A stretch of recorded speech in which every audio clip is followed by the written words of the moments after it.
ஐயோ யோ யோ யோ யோ அப்பா வெயில அடிக்குது சாமி.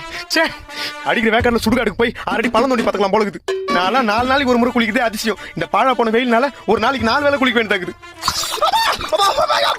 என்னாச்சு உனக்கு? டேய் டேய் டேய் டேய் என்னடா ஆச்சு? ஏன்டா கத்து நிக்கற? மா, அறிவு இருக்கே இல்லையா உனக்கு? ஏன் என்னடா? தாயானி, நான் கேக்குற தாயானி. என்னடா என்னாச்சு? அடிக்கிற வெயில்ல குளிக்கலாம்னு பாத்ரூம் வந்தா பக்கெட்ல சுடு தண்ணி ஊத்தி வைப்பா. அட அறிவு கெட்டவனே, நான் எங்க சுடு தண்ணி ஊத்தி வச்சேன்? டேங்க்ல இருந்து வரதே சுடதான் வருது. இது டேங்க்ல இருந்து வரதே அப்படிதான் வருதா? ஆமா, இங்க பாரு. அம்மா, இப்படி எல்லா இடமும் சூடா இருந்தா நான் எப்படிமா இந்த வெயில்ல குளிப்பேன்? போய் பச்சை தண்ணியாவது காய வைமா. பைத்தியமா இவன்? மா, இடி இடிக்குதுமா.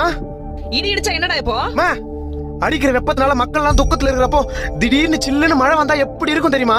ஒரு தீயில சொல்லெடுத்து ஒளி போடுற கையெழுத்து அன்னொருவ வந்திருக்காடு.